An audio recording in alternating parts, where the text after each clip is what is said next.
if you want to record a video on your phone with background music from Spotify or another app, there is a way to do it.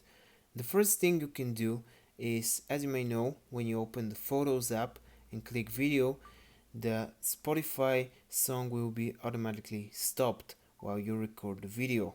So the way to go around that is to actually go to the Photos app and click Photo and hold the capture button.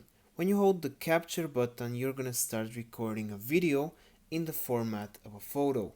This way, you're gonna have background music. The other way is pretty simple, and it is to actually go to Instagram, Snapchat, or another third-party app and use their camera to record your videos. When you open Instagram and hold for a video, you're gonna have background music from Spotify automatically, and then you can save this video to your camera roll. The third way is a little bit more different, and it is from the Spotify app.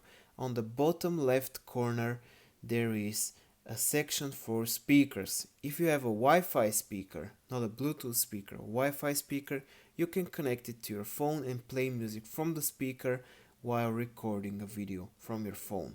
So those are the three ways to play music while you are recording. See you in the next video.